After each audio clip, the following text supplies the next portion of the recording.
everybody, and welcome to another edition of Magic Mics, proudly sponsored by Mana Traders, as well as Twitch subs and Patreon supporters just like you. My name is Evan Irwin, and we get started each week by saying hello to my two co-hosts, PowrDragn.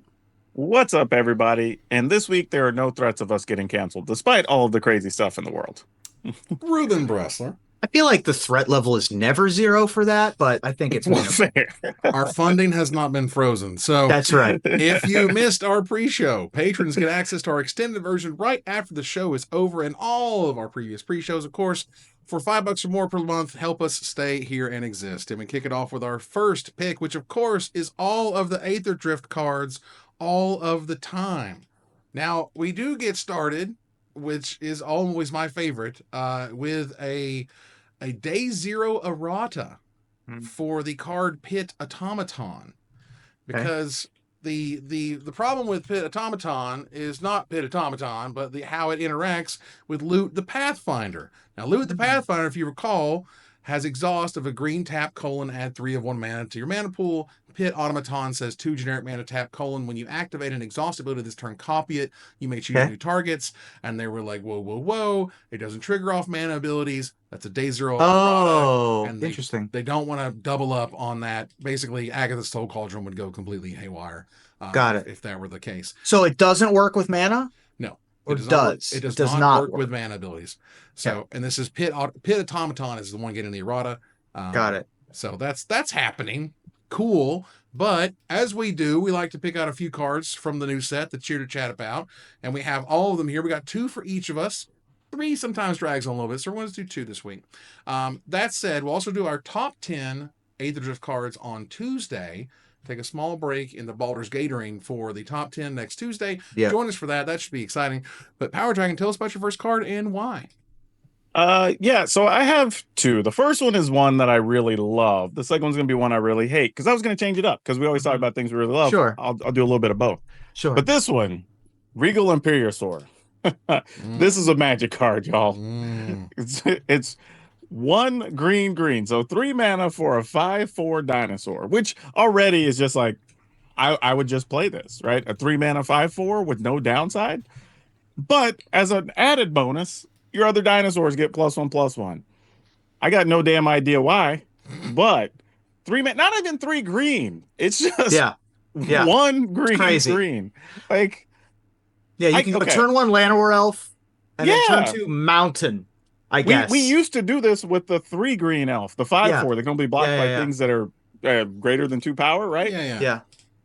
Now we just have it on a 5/4 just because, and we get to pump other dinosaurs. Like, I don't even know if you need to play this in a dinosaur deck. Like, if you're just playing mono green beatdown or whatever, like, sure, here's a 5/4 body, and if you get 2 of them, they pump each other. Who cares, right? Like, this card, absolutely nuts. And I get it.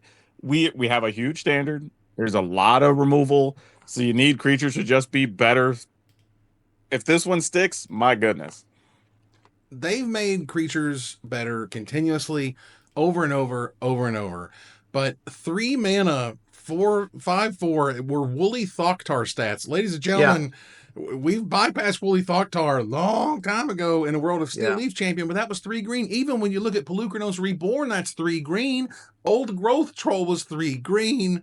You're saying 2 green and generic mana, easily done on a turn 1 Llanowar Elf, is okay for a 5/4 that also is your Dinosaur Lord?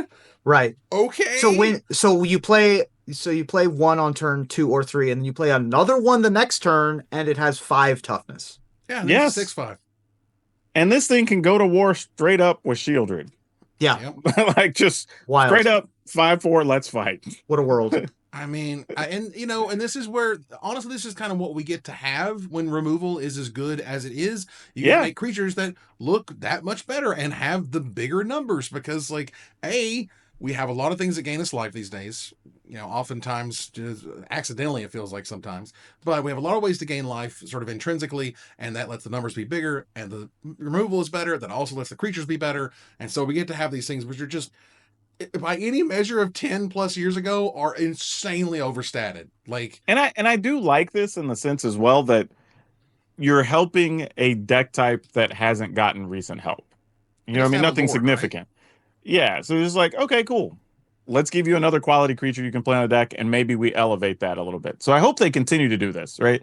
Because as standards larger, you're going to have people who started playing when vampires are a thing or when mice are a thing or whatever. So giving them like, a little extra help here and there, I'm okay with that. They can do it. All right, what's your next card? All right, this is the one I hate. But Spectacular Pileup. 3 white. It's a sorcery. All creatures and vehicles lose indestructible to end a turn, then destroy all creatures and vehicles. Yeah. And randomly cycles for 2. Why it needs to cycle, I don't effing know, but it does. But like, here's the thing. We're already in standard with a ton of removal. Removal that exiles things, removals that exiles stuff in your graveyard, stuff that you can play for lower cost, things you can choose how many things you want to kill or whatever, right? We have removal that gives everything -X, -X. Like we have pretty much everything. But also like making it where indestructible now doesn't do a damn thing. Yeah. On top of everything else. Like I get it if you even said, hey, destroy all creatures and vehicles. Like I get it. Vehicles are going to be a big thing, even though they're generally a way to get around removal. Like you want them to have at least some answer to vehicles. Like I get it. But then like why randomly punish indestructible on top of it? Well, yeah. Pretty crazy. Look, these days wraths have to be good. 5 mana wraths, like Day of Judgment is just in the format, right? Yeah. So 5 mana wraths have to be great, right? So I understand why it has cycling. Why does it have cycling? The only time this card is bad is when you're mana screwed. So you use 2 generic mana early in the game when you don't have, like, oh god, I'm not going to get to 5 mana, I'm going to be dead before then. So then you can try to get it out of your hand and draw some gas and so on and so forth. And that's cool. But, this is also like the stopgap, right? If they push the vehicles too hard, this exists, right? I think you would rather have. But we don't have to take away indestructible on top. Yeah, of it, taking away indestructible is crazy. There aren't that many creatures that have indestructible. I guess the problem is cards like Tyvar's Stand and like instant speed gives something in like Dawn's Truce. I think is another one. Y'all saw the gods, right? They're all indestructible, right? Yeah. Sure. If they're good in standard, we need a way to kill them. But we also already have a million things that exile stuff. Yeah, and we also don't like need not even short of like there's a bunch of things that exile stuff right now. I'm okay with that. I just think we don't crazy. also have to tack it onto the sweeper. Look, this feels just like tacking on getting rid of ward or like your ability is uncounterable or whatever. Right. You need something to stop this sort of thing that they're pushing. And they pushed ward for a while, and we got nowhere to run. And now they're pushing these vehicles, so you got to stop the vehicles. Just a little, I don't know, collateral damage with the indestructible stuff. But again, the gods that they put out look really rad. And if those things are super good, I definitely want something that's going to take away the indestructible and get them the hell off. But I'm fine with that. Then if you're playing the sweepers, then you should also be playing other things that can exile stuff. Are you trying to tell me you want Farewell back? You want Farewell back? Is that what you want? I do not want Farewell back. This is like Farewell. This is not dissimilar to Farewell. Don't forget, we already still have a 5-mana wrath that just exile stuff and gives you a creature. Right. Sunfall is badass, and that's will rotate at some point. So, right. Yeah, that's already still here. All right. So let's move on here to Reuben's picks. What you got? Well, I've got, I guess, 2 cards that I just like. I didn't separate my picks into 2 different piles. One of them is a card that I am not seeing any. I mean, I think it just got previewed today, but I'm not seeing anyone hyped about it just yet. And that is Afterburner Expert. Afterburner Expert is a 2 generic into green 4/2 Goblin Artificer. We love Green Goblin in this house. This is a rare with an exhaust ability of 2 generic green, put 2 +1/+1 counters on it. So turn 3, you can play it. Turn 4, it can become a 6/4 if you want it to. But more importantly, whenever you activate an exhaust ability, return this card from your graveyard to the battlefield. Very similar vibes to what was it? The Death Raptor? Yeah, Death Raptor. It gives me Vengevine. Death Mist Raptor. That's the one. Yeah, and Vengevine. Like the hard to kill, good with other copies. Green creature, because like you play 1 and they kill it. All right, darn rats, but it's in your graveyard, and so then the next one you play and you exhaust it, but then you bring the other one back, and they can bring each other back, and so that can get very annoying, very grindy. I think this card has a chance to be at least a good sideboard card against control decks. Makes me very excited. I mean, this is the kind of card that makes me want to go find what is the absolute cheapest exhaust ability that exists. Right. And from what I have looked at, obviously there's Loot the Pathfinder, because all those abilities are 1 mana to Ancestral Recall and whatever. Sure. Okay. Also, the Elvish Refueler is the one that lets you play exhaust abilities again. Sure. For only 2 mana, you can use its exhaust ability to put a counter on that creature, which means for 2 mana, if these are in the yard, here they all come back. And just like the Vengevines, you can sack things, you can make mana, you can use the Screen Guide, bring back stuff, and do exhaust again. Like, when it does it for free, nothing needs to be paid, no generic mana to get them out of the graveyard or nothing. It just happens. You know, the flags are raised. Yeah. Yeah, There's also... I think it's one of the enablers for that type of deck, right? Like you need something that, hey, exhaust is sometimes going to be a little slow or whatever. You might have to put this out early just to have a blocker or something to fight with, but you're not punished by just like throwing it away because there's a chance, a real high chance, you're just going to get it back later, which is pretty cool. Again, you know, excluding some like exiling removal, whatever, but like realistically, there's a chance you get this back. Yeah, and with Loot the Pathfinder, I mean, and Agatha Soul Cauldron, like all of these things can fit together and be really scary. And a free 4/2 is a free 4/2. That's all I'm saying. Yeah. Yep, all for sure. What is your second card? My second card is Demonic Junker. For 6 generic into black, but we're never paying that much. We're getting an artifact creature vehicle with 4/3 and crew of 2, but it has affinity for artifacts, so the spell costs 1 less for each artifact you control. When this vehicle enters, for each player, destroy up to 1 target creature that player controls. If a creature you controlled was destroyed in this way, put 2 +1/+1 counters on this vehicle. So, there's a number of cool things we can do here. Primarily, this is Leyline Binding. This is Leyline Binding for artifact decks. You know, you can get it cheap, 1, 2, maybe 3 mana. Like, we're not unhappy to pay 3 mana for this card. And it, you know, deals with what you need to deal with on the other side of the board and leaves a body around. And also, if you want to power this thing up and leave it as a 6/5 on your side of the board, that also works. If you want to trigger your, you know, I don't know if there's a Shambling Ghast style creature in Standard right now, but if you wanted to put the 2 +1/+1 counters on it, that's just gravy. Well, there is a Bloodghast that is getting reprinted. Bloodghast also good with this card. Yeah. But I mean, I imagine there's enough treasure tokens and enough other vehicles floating around that the Demonic Junker is not going to cost 7 most of the time. I think that's the interesting thing to a card like this is, does it end up in a deck where you're trying to actually play, say, like artifact creatures, whatever, or is this just, all right, I'm going to be playing some mana artifacts, some treasure, some cornucopias, whatever, and this is part of that deck, right? Like you just occasionally have it be a bigger creature, but otherwise, you're just playing as quality removal, and then, you know, maybe you're playing sweepers, and then you're occasionally just screwing this up and getting in for 4. Right? I don't know. It's an interesting card for sure.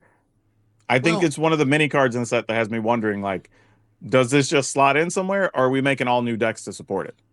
Well, look, 3 of the scariest words in Magic's history have been affinity for artifacts. Sure. They just have, and it's explosive. It's scary. It's one of those things where I've seen and heard R&D members for over the years, all of these years, just gnash teeth. Whether it's not dredge, whether it's what's the one where like you exalt the one where you take out the cards of the graveyard to make it cheaper. Delve. Yeah, there you go. Delve. So between Delve and between Affinity for Artifacts, it's just this gnashing of teeth. Just like these numbers have to be right, because if they're wrong, everything breaks. And it's like, if everything broke, this is a 1 mana destroy target creature. Okay, we have those. The world wouldn't end. You do have to have a bunch of artifacts, but that's Affinity for Artifacts for you. There's also the blue-white gain 3, draw 3. That has Affinity for Artifacts. That card is also incredibly awesome. If you got 6 artifacts on the board, I think is ridiculous. Healing Salve, Ancestral, let's go. So, you know, are those numbers right? I don't know. Should they be higher? I'm not sure, right? Like, it never knows. It feels like the further back you go, the higher that number should be. But the further back you go, the stupider everything gets. This one is scary because it only has the 1 colored mana pip also. Right. Thoughtcast was busted because it was only 1 blue mana. Yeah. The new Thoughtcast that also gains you life is going to at least cost blue-white. Like, Treasure Cruise was better than Dig Through Time because it was half as much mana at its best. And I mean, Thoughtcast is one of the special guests of the set, which is kind of fun. Yeah. But I love that. I love playing with things that, you're playing with fire. Like, it could be a nothing burger and we never see it, or it could be an absolute mainstay because the rate is so good. You can't not play it if you're playing more vehicles or treasures or whatever. Yeah, absolutely. Okie dokie. So, on to my list here. And last week, we were talking about the Aether Spark and how I had, at least personally, misread it. And I was like, oh, I didn't understand the combat damage, putting loyalty counters thing on. And that just took that card into the stratosphere. It took that card from me going like, oh, that's kind of cute, neat, whatever, to like, oh, mother of God, this is a must answer threat or bad things will start happening to you. Okay, Sure. cool. Well, when I read R&D, we're like, this is the scariest card in the set. This is the one that something could break. It probably would be this card. And I'm like, because what happens? I'm a Magic player. I didn't read the whole thing the right way the first time I read it, because Radiant Lotus, mother of God, this card is so scary. Mhm. It's crazy. Look, man, you're going to use the L word in Magic. You go for the fences. You know what I'm saying? You don't go low on a Lotus. You're like an uncommon Lotus. Radiant Lotus is 6 generic mana for a mythic artifact. This is tap, sacrifice one or more artifacts, one or more artifacts, choose a color. Target player adds 3 mana of the chosen color for each artifact sacrificed this way. You sacrifice 3 treasures, you made 9 mana. Now, note, there is a very important clause on this card. It's incredibly important. They were very smart. They put the word target on this card because it has the word target. It can be Tashanda's Tidebender. It can be stifled. It can be countered. It's an activated ability. If it did not say the word target on this card's ability, you would not be able to do this. It is not a mana ability. It is a triggered ability. So it can be countered by things that stop triggers. So that's super important, by the way. Crazy important. But I was wondering about that. I was wondering why that was in there. But that's the only stopgap to this thing. Thank God there is one. Because, man, this thing, once it just clicked into place, I was like, each 3 mana, you can see everything is a Lotus all of a sudden. Are you crazy? So yes, put something there to stop it. Thank you. I will say also, that it limits you to a color. That seems to matter too. I mean, Black still Lotus a lot of mana. I'm wrong. It's still a lot of mana. But it does at least force some decisions to be made. Because if it was like for each artifact, choose a color and then each one makes 3, like that would have been crazy.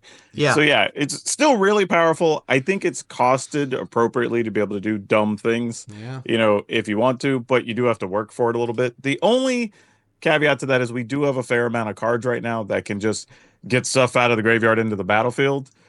So there could be a build where you're just ramping up, doing things, discard this to your yard, get it into play, pop off for like 12 mana. I mean, like, that is a real thing that could happen. So wouldn't be surprised if we see that day one until people get caught up to it.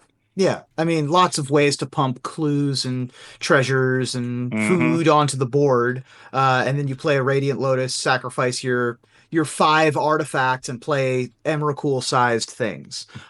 Very exciting card. And it's big mana, and I love big mana. And you only need 2 other artifacts in order to make this be positive on mana. So I'm interested to see why R&D thinks that this is the card that's going to do it. But I am excited to try to see that. It's not that hard to see how this could be scary, right? Like, no, I see how it's scary. I just want to see what it's going to do. Like, are we trying to hardcast omnisciences? Like, what are we doing with this card? The further back you go, you know what? The stupider you know what? it gets. You could do a pretty easy doppelgang. Sure. That you Doppelgang's not bad. Because you only need 1 other color land in play, whether it's the blue or the green, the opposite of whatever color you want to make, and then just pop a doppelgang for, I don't know, 5? For like 4 or 5. Yeah. That's pretty good. I think that there's definitely room here for this card. Much less if you just want to play an X spell for 35. Also true. So for my second card here, I've got a little riddle, right? A little test of like, man, what would you add on to X to get Y and so on, right? There is a great Magic card that, if I recall correctly, went straight to the Pro Tour top 8, and that card was Tempered Steel. Now, Tempered Steel was 2 white and generic mana for a 3 mana enchantment. that gave artifact creatures you control get +2/+2. Cool. What if we just paid 2 more mana on top of that, made it easier to cast by dropping one of the white mana requirements, and you said, okay, let's just make this thing called Salvation Engine, and it's absurd. Now, Salvation Engine, note, it does say other artifact creatures you control get +2/+2, but granted, Tempered Steel wasn't an artifact creature. That's how that works out. But for just 5 mana, for a white and 4 generic mana, it is a 6/10 mythic vehicle with other artifact creatures get +2/+2. Whenever this creature attacks, return up to 1 target artifact card from your graveyard to the battlefield, like a Radiant Lotus or whatever, and it crews for 6, and that's a very high number. But again, all of your other artifact creatures are immediately getting larger as the moment this hits the battlefield, so it's easier to crew that way. And if they were to kill them and they don't kill this thing, Salvation Engine can just go get them back again. This thing seems nuts and just showed up. I think today was when it showed up. Yeah, great. Yeah, I mean 6'10" is a big whole body, man. Like I mean, that's a lot of stats, really. Even if it was just 5 mana, get the 2/2, 6'10", that's still a reasonable card. That's still a pretty beefy boy. You know what I mean? Like, even if it doesn't have the return ability, it's not a vehicle, whatever. Like, that's still a reasonable card we would probably consider playing. So yeah, this should, again, there's ways to trick it into play. There's ways to make it cheaper. Would not be surprised to see this being played, especially with all the Boros cards in the set that care about vehicles and mounts and whatever, and turning them into creatures permanently and giving some haste and whatever. Like, there's probably some. Now, maybe you're only playing 2 of these in the deck because they are 5 mana or whatever. But man, this is going to be hard to deal with if it sticks. Yeah, for sure. 5 mana is the tougher sell. Like Tempered Steel, this is not. 3 mana is a lot easier of a sell than 5 mana. With that said, you're getting what you pay for with the 5 mana here. You're not only getting Tempered Steel only was that bonus. This card does so much more. This card is a control card. It's a mid-range card. It's pressure at the end of the game. It's a blocker if you need it to be. And in addition to that, it turns your 2 1/1s into 3/3s that can then crew this. So this is an active participant on the battlefield, not just a flag bearer. Yeah, I feel like this card hits so many different weird little facets that it's tough to really get a grip to. And again, you accrue it and then you attack and you get to put Portal to Phyrexia on the board. Sure. Hell yeah. That seems incredible. Like, they've built a lot of this card to work with so many different ways the set is working, particularly those 1/1s that power and, crew up and whatnot for 2 higher. Perfect. Just absolutely perfect for this thing. And yeah, I just don't sleep on the Salvation Engine, y'all. That card is ridiculous. All right. That is our picks for Aetherdrift for now. We appreciate you guys hanging out for those.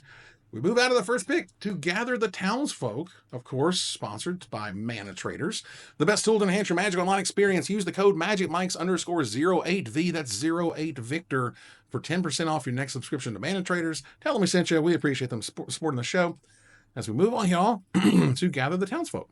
And we had an interesting development, and I would know, we talked a little bit about this, I think, yesterday, that this isn't the world-changing event I think a lot of people are trying to make it out to be, but there was an announcement that said the regional championship in Portland that is happening the same weekend that Aetherdrift cards are going to be available to purchase is not going to include Aetherdrift in the tournament.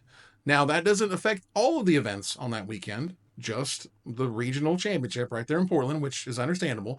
And the second part of this is people who think this is like going to drastically change the event. It's not. And in fact, I would argue if we were to see more than 4 unique Aetherdrift cards show up in the top 8 of any event over the entire weekend that isn't limited, it's probably not going to happen. It is rare, if ever, that I have seen personally, and I've seen a lot of them, seen sets that come out with an event the first weekend they're available, and they're just nowhere in the decks. I'm talking nowhere, not even like one in a sideboard. Like you'll see entire decks, entire top 8s with nothing from the new set. Yeah, not always, but sometimes. Not always. I think that you're right, especially with the larger standard, it is more likely that we would see fewer rather than more. Mm-hmm. Particularly in a set where You have a lot of things that depend on having lots of artifacts in play, and not every deck currently has that. You've also got the some of the more powerful decks that are currently in the meta games are sort of self-sufficient, supported within their own sets. For example, the mono red inspired stuff is sort of set within itself. Like the Bloomburrow effects are the Bloomburrow effects. We have the Monstrous Rage from the outside a little bit, but like we're doing what we know what we're doing. Sure. And there isn't a lot of room for a new vehicle or a new start your engines kind of card in any of those kind of decks. My bigger problem with the whole thing is we already know we don't need to be doing events on release weekend. Like Yeah. we just don't. Like it's not good for anybody. Like local stores don't want it in their area because they want people at their stores buying it, drafting, doing all the stuff. Like there's not really a benefit to doing this. Hell, to be honest, a bunch of people may not even be watching coverage because they'll be at their local stores jacking around with like new cards that are out, right? You know what I mean? Like it just doesn't. Just set it for 2 weeks after the set release. Well, like it's just like I can give also people time to recognize- get cards. You know. Well, also note that due to the way that these types of things work, they might have gotten the space before they knew when the set was coming out. Sure. You know, if you ever sign a Yeah, contract, but that's also on Wizards, right? Yeah, Like if that you're gonna is have only- somebody running Hey, a man. regional championship, like Wizards. I has get it. bump I've worked sets. there. I understand. And you know this. Wizards has Yeah. bump sets a few weeks. We're talking Yep. 8 months, 9 months ahead. But you know, when you're working a year ahead with a venue, that can matter. So I can see how that might have happened. Again, and also at the end of it, of all the events, have the regional championship kind of be the most kind of solid, the one you can prepare for, the one you're not going to be Sure. surprised by. You're not going to be reading any cards that you don't know are going to be there, and that's a good thing. But and obviously, as a Magic player, I love new cool stuff. I would love an awesome new deck to show up in one of these other events on the weekend and kick total ass, and let's go. I just don't expect it. It's been Lucy and Charlie with the football for me for way too many years when I thought that this set was going to impact it and this card was definitely going to be there this weekend. Sure. And nobody could afford it. Nobody had copies That's of it. Or the didn't real have issue. enough for it to matter. That's the real issue. It's not so much even that the cards aren't powerful enough to do anything. It's that you're asking how many people are willing to take a chance. Yeah. Right. Like I can either play the thing I know is solid, and at most, go get a set of 4 of something that fits my deck, Sure. or I'm going to take a chance on this deck built around all these new cards, go out, spend an extra like $150, $200 acquiring the cards or whatever. Not most people are going to do that. Right. So we just end up in that situation. So I'm a big fan of just push it further out, be 2 or 3 weeks after the set release. And we'll still see some new decks and some sweet stuff people are working on and whatever. And it'll still be fun and exciting and people will watch the coverage. There's no reason to have it that close. Like even if they weren't sure of the date, just tell them like, hey, y'all just give it another 2 weeks or whatever, just in case. And then if you end up being 3 weeks after the set, fine, whatever, right? It's better than being on release weekend. Also, by the way, if you're going to schedule events, don't do Super Bowl weekend. Don't do Valentine's. Right. Number one you don't do is Mother's Day. Well, yes. No, don't do that one, Lord. Yep. SCG Sure. learned that one so Dude, hard. Yeah, I remember that. I have historically that. tried so many, because people talk about like, gamer nerds not caring about family, not having girlfriends, no, blah, blah, dude. blah. Schedule an event on those days and see what the hell happens to you. Yeah. I'm just telling you, I've been Saturday- there. Yeah, Saturday we were rocking and rolling. Sunday it was a funeral. Empty. Like, Yeah. God, no Ghost one. town. And you know the one that comes after that? Halloween. Sure. Yeah, and it doesn't matter if That's true. Halloween's on like that Thursday or whatever, just stay away from that weekend. Halloween's Like, super for whatever bad. reason, those are the ones that just hammer you. Wild. Seriously. Yeah, you don't want to do that. And Father's Day to a lesser extent, but still an extent. But Mama's Sure. Day, you don't get near Mama's Day. You don't Father's mess Day Father's generally only hits you exactly on Father's Day. Yeah. Right. Right? Like the other ones will get you for the whole weekend. Yeah, it can get you. Again, it will still. I think Saturday still has some business, as I think again we've seen.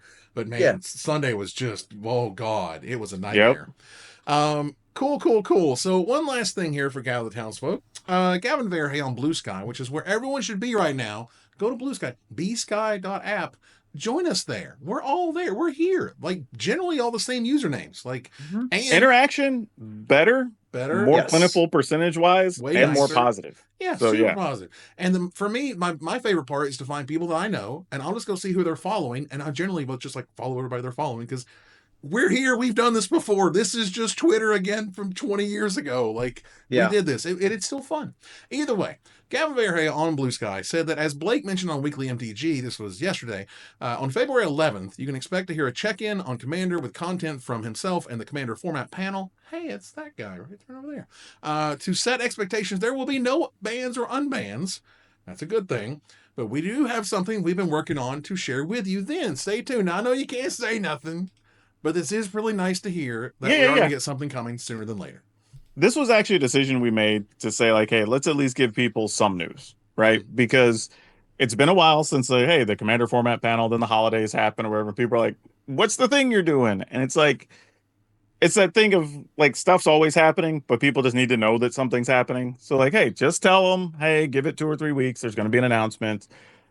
Generally, I will say the thing that we're working on, which, to be honest, everybody's putting a lot of input in. Everybody feels differently about it. So some of it's going to be like, hey, we're letting the public decide some things, which is fine. I think big community format, some of the stuff should be decided that way, and that's okay. But mostly getting the announcement out there so it can be ahead of Chicago. So the things can be put in place, people can be prepared, we can test a few things, get some data, whatever, and then we'll look at stuff after that. People have asked why no bans or unbans. It's like, because that's not the focus right now. The format's doing fine. Yeah. Honestly, even after the crazy bans and people freaked out, like, the format's still doing great. So it's like, that's not an issue.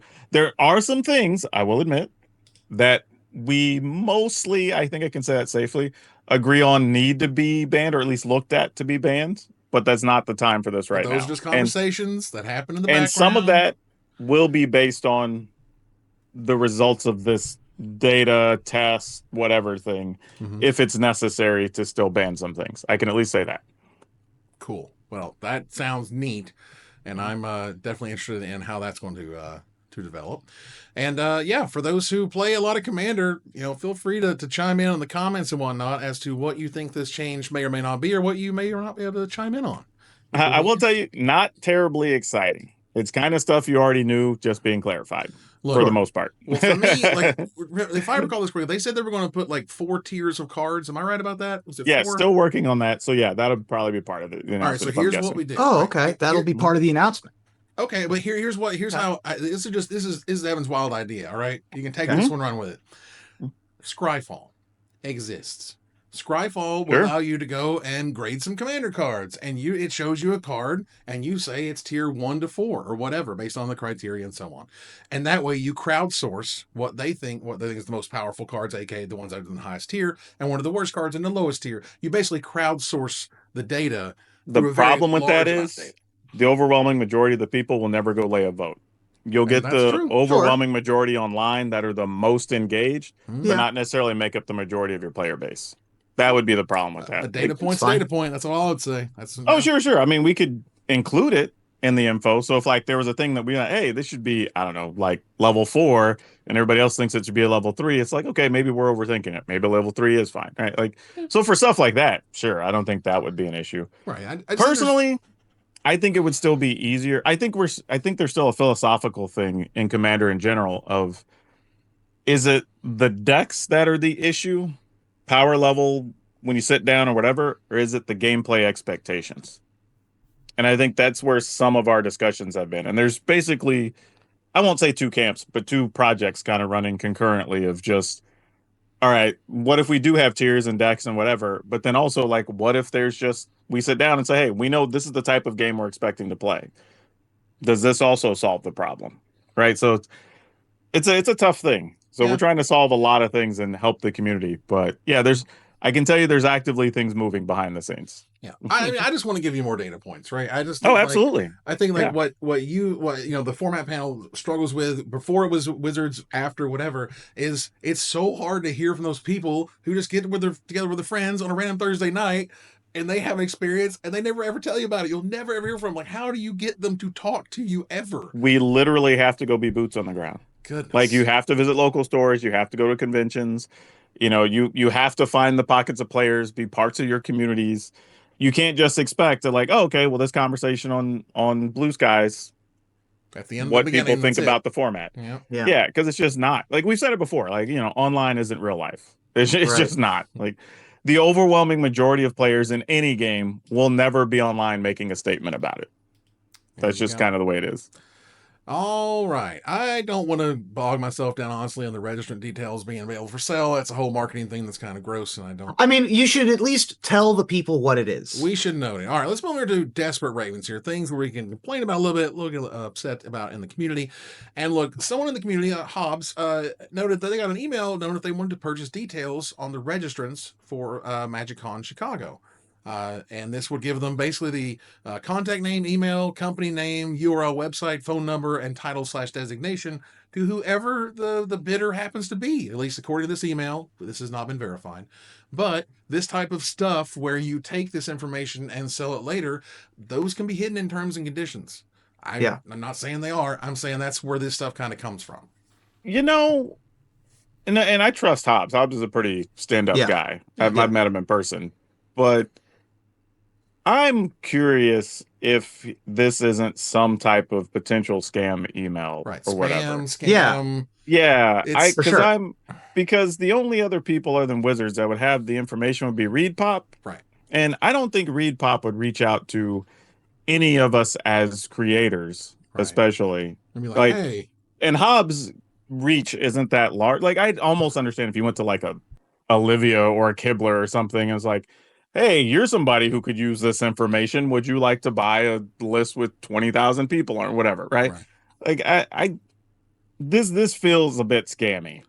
It definitely, and I mean, and I can see them sending that to me when I was at Cool Stuff, over the Command Fest. Yeah, that would make sense, right? But even then, we work directly with ReadPop and so on. So exactly. I don't know. Again, this thing just feels weird, and none of it's been verified. There's no one saying that your data has been compromised. They're saying that we got this weird email of someone saying they're selling this information, and everyone's going like, "What?" And Pharmacist Judge makes a good point, right? Like, why wouldn't it go to somebody like Pastimes who's just working the event? Yeah. Right? Like, why wouldn't you offer it to them first to have that data? Or anybody actually who has a booth, whether it's, I don't know, Tales of Adventure, whoever sets up their booths there. Like, why wouldn't you offer it? They obviously pay more. I mean, like significantly more. Right. And again, and people are knowing this is not like the craziest thing they've seen in other industries. And I can understand that. This is not wild and crazy. It's just like, damn, we've never really seen as much for Magic per se in this type of also to my understanding is ReadPop is very controlling and protective about things. So that doesn't seem like the type of thing they'd reach out to just a random community person to try to share. Or they sold it to somebody out there and then that people kind of went wild and now they're contacting these. But that's possible. I mean, I think it has less. I think it has less. Anybody nothing. So. Yeah. I think it has less to do with someone's like the number of followers or the prevalence of their personality in the community, and more to do with how those people were contacted or how those people were attempted to be. I'm realizing something on here. It says registration count at 4,749. It hasn't been that since the first couple of days. Like, no, man. So this definitely isn't accurate. Yeah, it smells fishy, and off we need to go here. So we're gonna move on here to turning the corner to the finisher. Now, Aetherdrift has 2 new commander decks, which are focused on zombies and energy. But there's so many more themes and choices we can choose for the greatest speed race in the multiverse. So tell me, what commander concepts would you pitch for the second lap when we come back to the race in a few years? Reuben? It's fun to do these. It's fun to think about. But if the next speedway goes through Innistrad, we can probably get away with a wacky races style madness and hellbent themed deck called Bats Out of Hell. Love it. PowrDragn? Nice. Well, if the next speedway goes through Phyrexia, we can have the perfect crossover and honestly bring some freedom to Phyrexia because oil counters could be gas. I saw what you did there. Now, if the next speedway goes through Kamigawa, they have the opportunity to do something with vehicles and energy combined and call it electric cars. Yeah. High speed trains and electric cars. Let's keep living it clean. In the future. Keep it clean. And that ends another live episode of Magic Mics. Thanks for joining us here to discuss all things Magic. Thank you, PowrDragn. Hey, it's always good to be here, and we at least shared some fun and good news and things about Magic today. Yay. Thank you, Reuben. Hey, thanks as always for tuning in, everybody. It's great to see you, and we'll see you next week. That's right. As we move here to our final slide, I want to thank our sponsor, Mana Traders, my co-host, PowrDragn, and Reuben Bressler. Viewers like you for watching and listening. Please follow, like, tweet, favorite, share, subscribe, Blue Sky, do the stuff, the social stuff that tells people we exist. Click the things that make the dings. Catch That's us right. on our exclusive member Discord. Subscribe to that Patreon at patreon.com/magicmics. Follow us live on Twitch. Join us live or taped on our YouTube channel. Check out our TikTok. Follow us on Blue Sky. Join us here next week. Same time, same place. For another episode of Magic Mics. Good night, everybody.